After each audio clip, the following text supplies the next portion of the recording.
So the USMCA or NAFTA 2.0 or Trump's trade deal, whatever you want to call it, was voted on by the Senate this week, and Bernie Sanders was one of the few senators to vote against the USMCA, and he had a surprising ally that joined him in voting against this, that being Senate Minority Leader. It would be nice if it was majority, but Senate Minority Leader Charles Schumer of New York was also one of the Democrats to vote against it. Environmentalists and progressives nationwide celebrated Democratic Senate Minority Leader Chuck Schumer's decision Thursday to vote against President Donald Trump's new trade deal because it ignored the human-caused climate crisis. The USMCA, which Democrat-controlled House overwhelmingly approved last month, passed the Senate by an 89-10 vote, which is actually interesting because the original NAFTA, which was passed in 94, I think even had more people voting against it than Trump's trade deal. Along with Schumer, the deal was opposed by Senators Cory Booker, Kristen Gillibrand, Kamala Harris, Ed Markey, Jack Reed, Bernie Sanders, Brian Schatz, Pat Toomey, a Republican, it's interesting, and Sheldon Whitehouse. So notably absent from that was Elizabeth Warren. Originally, she had came out and said that she would vote against that. Then she flip-flopped and said that she did, and when it was time to vote, she did in fact vote to support that, which is, a little strange if she's, concerned about climate change and supports a Green New Deal.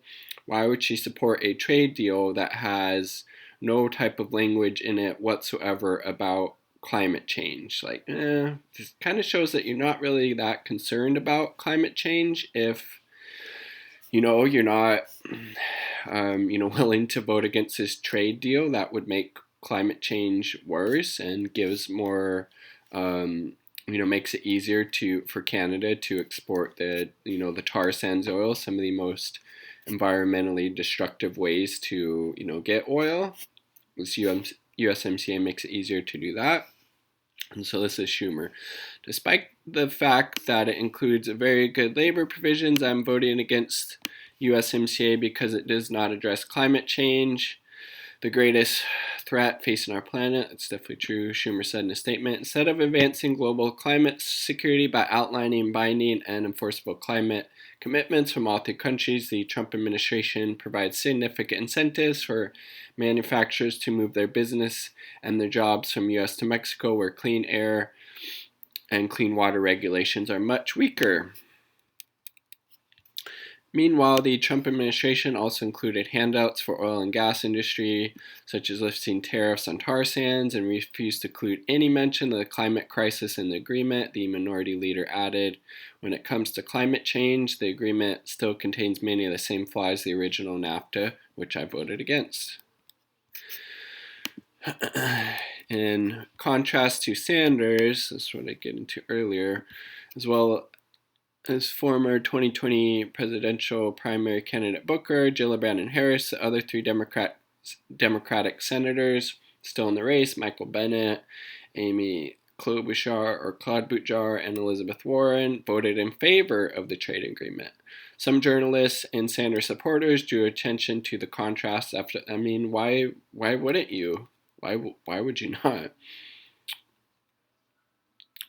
There's no excuse for any Democrat to vote for a trade deal that compromises on climate. Indeed, our world is literally dying, and it's not going to be around for many future generations if we don't really start to drastically change how we're living and treating the planet.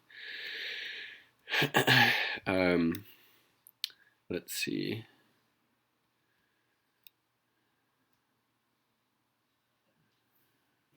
Yeah, so pretty interesting, but yeah, Bernie Sanders, the only current senator still running for president who voted against this USMCA, and again just draws a further contrast between Bernie and Elizabeth Warren. He's much more progressive, on trade and domestic issues. He actually supports Medicare for all, canceling all student loan debt, canceling medical debt, supports a Green New Deal.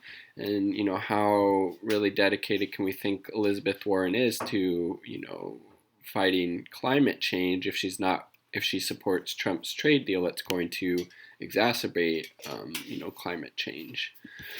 So just again, another clear example of why Bernie's the only choice in this election if we're wanting to make these much needed positive changes in the United States.